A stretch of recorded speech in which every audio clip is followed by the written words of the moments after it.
Pois é, cara, tá chegando o jogo que eu jamais imaginei que fosse chegar. É uma loucura, assim, um negócio muito especial mesmo, né? Eu tá diante de uma final de Mundial de Clubes entre o meu clube do coração e o clube que eu mais cobri nos últimos 7 anos, né? Desde que eu me mudei para Inglaterra. Acho que se alguém falasse isso pro Fred de janeiro, ele iria recomendar sono e descanso para interromper esse delírio, né? É uma coisa que só agora eu estou me permitindo aceitar, não só porque de fato se concretizou, mas porque foram peças se movendo nessa direção, mas que eu evitava alimentar esse horizonte, esse sonho, vai. Quando o City ganha a Liga dos Campeões, para mim, profissionalmente, foi um negócio maravilhoso, né? E aí depois, quando o Fluminense ganha a Libertadores, pessoalmente foi, né, o maior dia da minha vida. Mas mesmo assim eu não me permitia imaginar que esse jogo pudesse acontecer. Havia uma semifinal e havia uma tentativa de interromper qualquer grau de otimismo dentro de mim em relação a esse torneio, que no fim das contas coloca, independentemente do adversário do europeu na final, duas realidades completamente contrastantes, né? Assim, a obrigação é do europeu, né? A obrigação é de quem olha para o mapa do mundo e escolhe os principais jogadores de todos os outros continentes e pode pagar o valor que for para se reforçar, né? O restante, com todo respeito ao trabalho do Fluminense, ao trabalho do Al-Ahly, ao trabalho do Al-Ittihad, ao trabalho do Auckland City, do Urawa, essa galera faz o melhor com o que sobrou ou com o que voltou, como os casos, por exemplo, dentro do Fluminense, principalmente do Felipe Melo, do Marcelo. Então, assim, é um torneio desigual, né? É um torneio que, de tanta desigualdade, a relevância se esvazia para o europeu, né? Se antes, pelo menos para os ingleses, o torneio não tinha tanta importância porque a premiação não era tão boa e os caras, enfim, não entendiam a necessidade de se provar fora da Europa. Agora, além desses fatores, também tem a questão de o cara chegar e, como foi na semifinal do Manchester City, ver um jogo com um abismo, né, técnico ali, como consequência, porque é isso, os melhores jogadores do Japão, olha o Mitoma, olha o Endo, né, só olhando para a Inglaterra, para a Premier League, fora tantos outros. Então, assim, a obrigação é do europeu. Então, por mais que o alinhamento mágico, para mim, ele seja um privilégio absurdo, assim, eu tô provavelmente vivendo os dias mais especiais da minha carreira, né? Porque eu tô conseguindo viver a cobertura do Fluminense, cara, no Mundial de Clubes e do Manchester City se enfrentando, né? Assim, é um negócio muito forte. Quando eu olho pra minha história, assim, eu não sou o personagem desse vídeo, tá? Esse vídeo tem muito mais coisa pra ser abordada. Mas é porque eu também tô ainda meio chocado com isso ter acontecido. Mas por mais que isso esteja acontecendo, o meu lado torcedor, o meu coração de torcedor, eu não sei na hora do jogo, mas ele não tá com tanto nervosismo, né? Nada comparado a Libertadores, a fase final da Libertadores, a decisão da Libertadores. Aquilo ali era muito mais importante. Muito mais importante. Isso aqui, cara, é uma tentativa de você, de repente, quem sabe, se o futebol permitir, porque 90 minutos, dentro de 90 minutos cabe muita coisa dentro do imponderável, né? É você dar um tapa de luva de pelica na elite do futebol mundial, ou em quem teima em observar os méritos por meio da perspectiva dos defeitos, né? Como se pro Fluminense estar aqui, na verdade, parece ser muito mais culpa da sorte do que dos méritos desse time. E eu vou insistir um pouco nos detalhes para ir contra esse discurso, porque eu acho ele muito preguiçoso. Eu fico realmente triste em ver tanta gente virando a cara para um futebol que proporciona tanto, com tão poucos recursos, né? Quando você olha para a folha salarial, que está na metade da tabela do futebol brasileiro, e que consegue jogar da maneira com a qual o Fluminense chegou até aqui, né?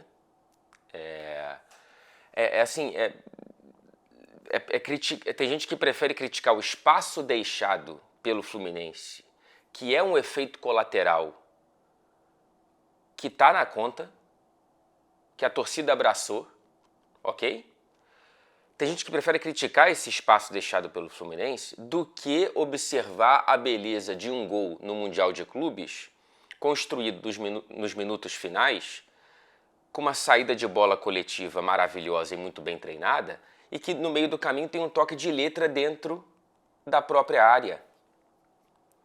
Tem gente que coloca na conta um título da Libertadores da América muito mais nos gols perdidos pelo Éner Valencia, e que de fato foram perdidos e que de fato fazem parte do imponderável, mas eu não acho que que esses lances foram responsáveis centralmente pelo título. Há quem ache, há quem passe centralmente por isso para contar a história do título da Libertadores do Fluminense, prefere focar nisso do que, por exemplo, no mesmo jogo entender que o time construiu 2 gols para uma virada absolutamente improvável, porque até o primeiro gol jogava pior do que o adversário, e mesmo assim não se rendeu à ideia de dar chutão, de cruzar 300 bolas para ver se alguma esbarra em alguém e entra. Os 2 gols do Fluminense no Beira-Rio são 2 golaços coletivos, construídos. É só você pegar o vídeo e ver. Então, assim, eu acho isso um pouco absurdo mesmo, assim. Eu acho que há um grau de um discurso feito pelo fígado, como se, e eu não sei se existe uma birra tão grande assim com o Fernando Diniz, que não aceita a falta de controle em certos momentos do jogo como parte da matemática que levou esse Fluminense até aqui. É claro que nenhum time ele é planejado para ficar sofrendo quer dizer, alguns são, né? Mas nenhum time gosta de ver o goleiro tendo que operar milagres e defesas importantíssimas, como várias vezes o Fábio teve que fazer. Mas é tão louco assim, porque também tem a impressão de que tem uma galera que não viu esse Fluminense e que agora está sendo obrigada a comentar sobre, né? E aí realmente fica complicado se não se esforçar e assistir as partidas, porque parece que não assistiu. Tem um grande amigo meu, o Thiago, que me disse um negócio que para mim foi matador, assim. Eu vou até ler que eu anotei. Estão falando como se o Fluminense fosse perder para o City porque deixa buraco na defesa. Quando, na verdade, o Fluminense só está jogando contra o City porque deixa buraco na defesa. Para você criar o caos, para você criar as jogadas lindíssimas que o Fluminense... Se colocar jogadas do Fluminense nessa temporada em preto e branco, vão acreditar que é naquele futebol que a gente tem saudade, mas quando a gente vê na nossa cara durante o tempo presente, a gente torce o nariz, porque a gente é obcecado por controle. Gente, pelo amor de Deus, o Fluminense não tem qualquer obrigação de vencer o Manchester City. O Manchester City tem... A lógica é que o Manchester City tem a obrigação de vencer o Fluminense. Né? É só você olhar, o Fluminense tem 10% do que o City tem. Cerca disso, tá? Em termos de grana, em termos de orçamento, em termos de receita. Então, assim, cara, é claro que são 90 minutos, é claro que há um grau de competitividade e é claro que existe, e eu vou entrar nos pormenores dessa partida, a diferença entre entrar para realizar um sonho e entrar para cumprir um protocolo. Daqui a pouco eu entro nesse ponto, mas eu quero insistir no que eu estou falando aqui. Essa obsessão por controle, ou talvez essa obsessão por buscar antagonismos dentro do que o Fluminense está apresentando, me parece bobagem, né? Assim, cara, eu não entendo como não curtir o que esse time fez até aqui, sacou? Tem tanto lance bonito que o Fluminense produziu, e isso não quer dizer que seja um time perfeito, isso não quer dizer que as críticas não caibam. Eu só acho que existe A crítica justa e a crítica pela crítica. A crítica só por entender que o papel do jornalismo, né, essa coisa tão séria dentro do futebol, e que às vezes é colocada como se fosse necessariamente ranzinza, como se a seriedade passasse necessariamente pela necessidade de criticar, por criticar. Porque tem muita crítica, claramente, de quem, no máximo, assistiu 5 jogos do Fluminense na temporada, no máximo. E assim, às vezes vai dar errado, tá? Às vezes o Fluminense ele vai precisar contar com o gol perdido do adversário, vai precisar contar com o milagre do Fábio. A coragem do Fluminense, às vezes, é a maior fraqueza do Fluminense, quando olha pela perspectiva do controle, pela perspectiva da eficiência defensiva, mas isso está calculado, repito, e eu compro isso, eu sinto que a torcida comprou essa ideia, e eu acho isso absolutamente maravilhoso. Se não fosse por essa coragem que expõe fraquezas, o Fluminense era para ser um time de meio de tabela do Campeonato Brasileiro, como a folha salarial, como o futebol pelo prisma econômico determina. Ele não é, o Fluminense só está aqui porque deixa buraco na defesa, repito. Porque para isso precisa existir para que todo o resto exista. Não tem como você separar uma coisa da outra. Para colher os frutos desse futebol é preciso sofrer e correr riscos. E tá tudo certo. A coragem é o centro de gravidade desse time, tá? E eu tava vendo agora há pouco o vídeo dos bastidores que o Fluminense soltou aqui no YouTube. E o Diniz, ele fala muito isso, né? Ele fala que ele pede pro time entrar com alegria, para ser um time brasileiro, para ser o Fluminense e também um time que se ajuda. E isso é um ponto, é um centro de gravidade desse time também. A Mili Lacombe observou numa coluna muito boa escrita nessa semana no UOL que antes daquele vídeo que viralizou pra caramba do Diniz na final da Libertadores falando pro John Kennedy que ele iria fazer o gol do título, antes de falar isso pra ele, ele diz: você precisa correr pra cacete porque senão o time vai se ferrar. Com palavras um pouco mais fortes do que essas que eu coloco aqui. E é isso, cara. Existe ali, quando você olha pra movimentação do Fluminense defensiva para tentar preencher esses buracos inerentes ao jogo, é o Cano que está dentro da área defensiva do Fluminense, com 35 anos de idade. E aí eu entro em outro ponto aqui. Esse eu achei que tocou num desrespeito muito feio, que foi a coluna do Sam Wallace no Telegraph, que traz na manchete basicamente dizendo que para conquistar o Mundial de Clubes, o Manchester City precisa vencer apenas um time de aposentados. Ele usa o Soccer Aid no título dessa matéria. É um jogo beneficente, é como se fosse o jogo das estrelas do Zico, vai? É uma coluna escrita, e eu não estou falando só da manchete, a manchete é muito feia, mas a coluna, ela escolhe um discurso, e aí eu vou tentar explicar para vocês qual é a intenção real dessa coluna. A intenção real dessa coluna é dar uma pancada no Manchester City. Se ganhar, não vale nada porque bateu no time de aposentados. E se perder, que vergonha porque perdeu para um time de aposentados, segundo esse colunista. E segundo, dar uma pancada na FIFA, que cara, a FIFA tem um torneio em que há uma desigualdade tão profunda que se o time de aposentados não fizer uma final decente, vai valer muito pouco. Esse ponto aqui, eu acho ele muito válido quando você não desrespeita o adversário como esse cara desrespeitou o Fluminense e o time do Fluminense. É basicamente bater o olho e ver a lista e ver a idade dos jogadores: 43 Fábio, 40 Felipe Melo, 35 Marcelo, 33 Samuel Xavier, Keno, Cano, enfim. E escrever. Sem olhar mais do que 90 minutos que ele estava aqui. Ele está aqui, né?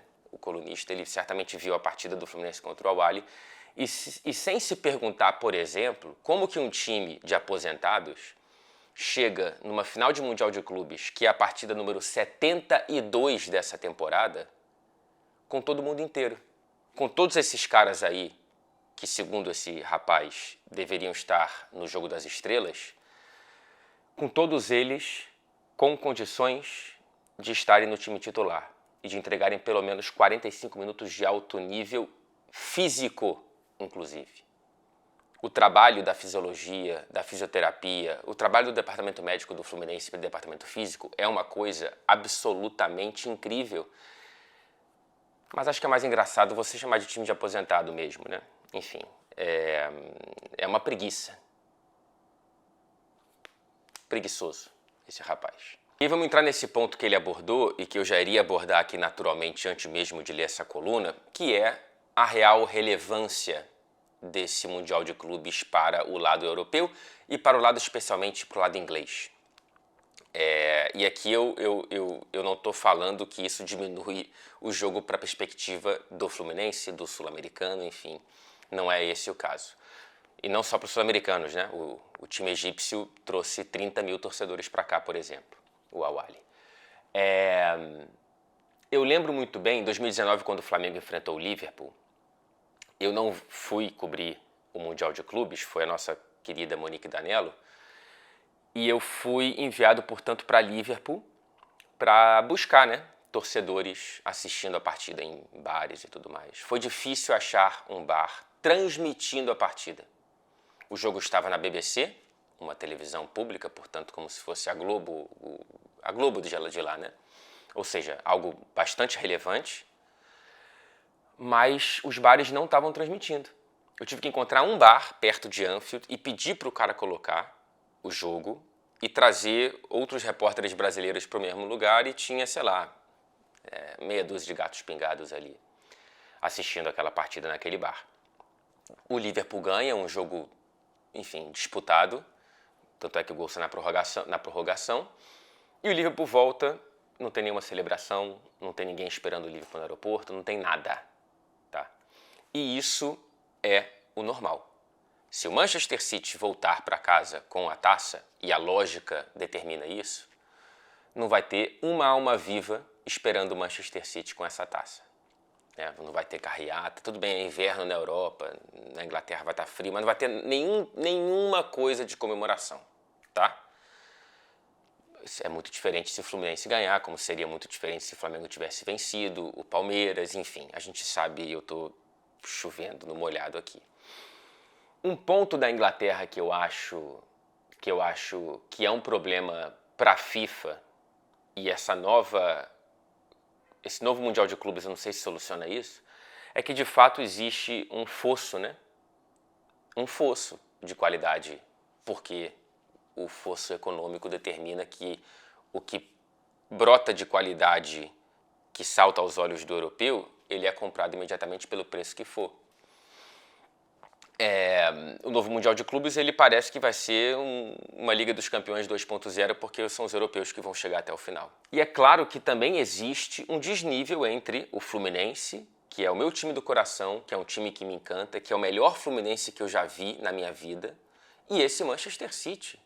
É óbvio que vai ter. Gente, é o Manchester City campeão da Tríplice Coroa, é o Manchester City de Pep Guardiola, é o Manchester City que mesmo sem Haaland, sem De Bruyne, sem Doku, e quem acompanhava aqui os vídeos sabia que a única expectativa do trio de jogar era o Haaland, que os outros dois já estavam fora, e nem o Haaland está jogando.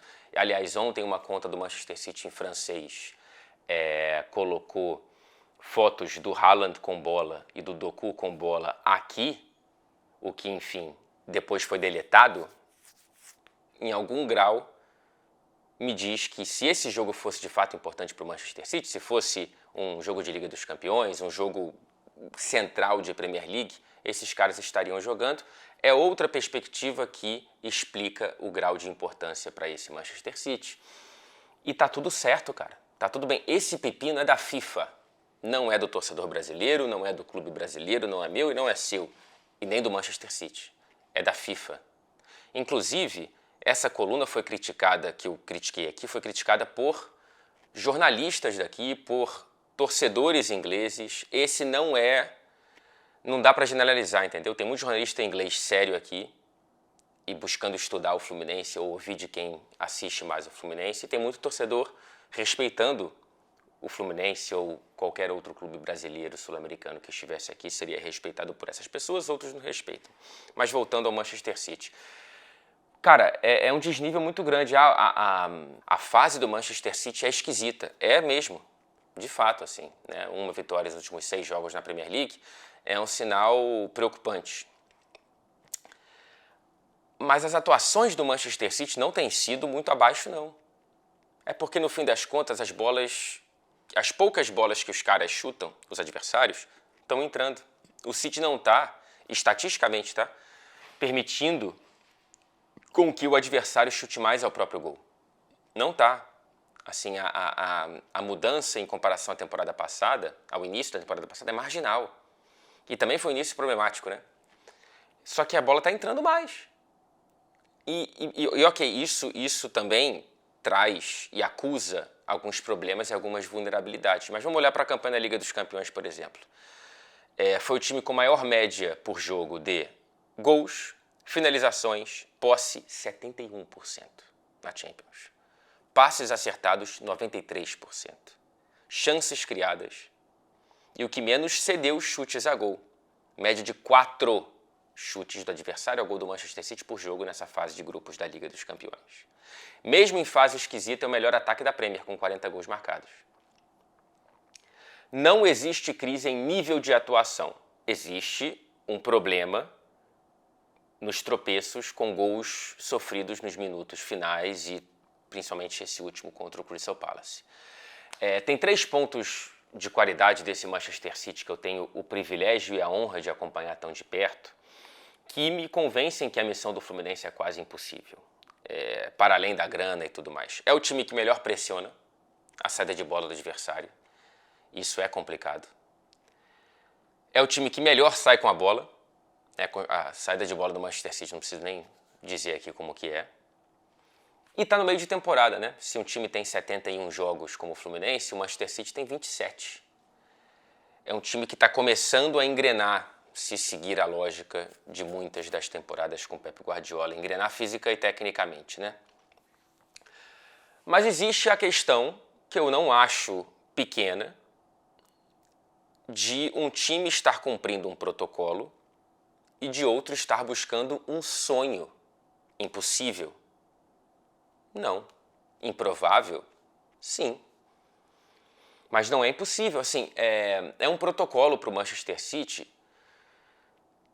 É óbvio que existe a natureza competitiva desses caras. O Guardiola é um tarado por qualquer título. O Manchester City tem jogadores com natureza competitiva que vão, na primeira bola dividida, sei lá, que o Felipe Melo der uma no Grealish, isso acende um fogo nos caras, sabe? É óbvio que existe essa natureza competitiva. Mas o Marcelo Beckler, ele disse uma coisa no Melhor Futebol do Mundo na TNT, no nosso programa, dos correspondentes, que eu acho muito... que resume tudo, né? O City não vai sair com cãibras. O Fluminense vai. Cara, é o último jogo da temporada do Fluminense. Isso aqui são os últimos 90 minutos, eu acho difícil que vá para a prorrogação, de uma doação para a eternidade, possivelmente. Ou, no mínimo, para finalizar o ano com a cabeça em pé, assim, né? Não sofrendo uma goleada, igualando ou superando nas divididas, na doação. Para o Fluminense, esse jogo é um passo do Olimpo impossível. Para o Manchester City, esse jogo é uma partida antes de enfrentar o Everton pela Premier League. É isso. Eu estava conversando com um torcedor, com uma das vozes da torcida do Manchester City, que é um cara super competente e legal, que é o David Mooney, e ele estava me dizendo que, cara, sem nenhuma dúvida, qualquer torcedor do Manchester City trocaria essa taça do Mundial de Clubes por 5 pontos na Premier League para igualar a pontuação do Arsenal, sem nenhuma dúvida. Isso aqui é visto por muita gente, e aí tem que separar torcida e clube. A torcida acha isso aqui algo chato que interrompeu uma tentativa de recuperação na Premier League, que adiou uma partida contra o Brentford, que ainda não tem nem data marcada para acontecer. Partida pelo campeonato inglês. O clube não, né? O Manchester City é um dos poucos clubes da Inglaterra que tem um projeto mundial e que olha para além da própria Inglaterra. É um clube que se preocupa em sempre ter um assessor de imprensa que fala outras línguas atrás do inglês. Isso não é comum. Aliás, é o único que eu conheço que faz isso. O Manchester City tem uma estrutura de futebol espanhola, né? Com o Ferran, com o Tite, com o Guardiola. Tem como cúpula do poder e da grana Abu Dhabi. Então, assim, existe um pensamento dentro do Manchester City que entende um pouquinho o valor de você conquistar um Mundial de Clubes da FIFA. Por mais que a torcida e a imprensa locais não valorizem isso. A torcida e a imprensa locais não valorizam isso. Né? A vitória do Manchester City contra o Urawa não esteve na capa dos jornais esportivos de nenhum lugar. É isso. Outro debate bom aqui é a postura que o Fluminense deveria ter contra o Manchester City para aumentar as chances de vitória. O Diniz, ele antes do jogo contra o Al, mais uma vez nesse vídeo que o Fluminense publicou, de bastidores, ele fala que mais do que a vitória, seremos o Fluminense. Algo nessas linhas. E eu acho que isso resume muito bem qual vai ser a postura do Fluminense contra o Manchester City. Qual deveria ser a postura do Manchester City, porque o Diniz mudaria tudo que ele acredita para aumentar onde, né? As chances de vitória, assim. Quem garante que recuar e que tentar matar o jogo, furar a bola, sobreviver por 90 minutos e depois por mais 30 para levar para os pênaltis ou então lutar por uma bola, quem garante que isso aumenta as chances de vitória do Fluminense sobre o Manchester City? Não sei, cara. Não sei, assim. Eu entendo o valor do debate, tá? Acho que é um debate bom. O City já teve dificuldades contra equipes que atuam num bloco baixo, mas são equipes que são treinadas para jogar no bloco baixo. São equipes que fazem isso de maneira muito repetida durante a temporada e, portanto, muito competente. O Fluminense não é esse time. E que bom que não é, porque se fosse, não estaria onde está. Não estaria nem tendo esse dilema, porque não estaria jogando com o Manchester City. Então, assim, eu acho um debate bom, mas é um debate no campo das ideias, né? O que eu acho que o Fluminense deve fazer, o que você acha, o que ele, o que ela acham. Mas o que o Fluminense vai fazer, cara, eu, sei lá, colocaria minha mão no fogo que vai tentar ser o Fluminense de sempre. Vai conseguir? É muito difícil que consiga. Só existe uma bola para dois times que querem a bola para si. E muito provavelmente quem vai ganhar essa disputa pela posse de bola é o Manchester City. E aí o Fluminense vai ter que entender como conseguir sobreviver. Já sobreviveu tendo menos posse de bola, porque o Fluminense, para além dessa versão única, que muita gente acha que é a única a possibilidade do Fluminense jogar, o Diniz já mostrou outras valências, outras variedades, inclusive indo para o jogo mais posicional do que aposicional. Já aconteceu isso. Quem viu a temporada sabe, só que eu sei que muita gente não viu. Do Fluminense de bola longa, com o Felipe Melo,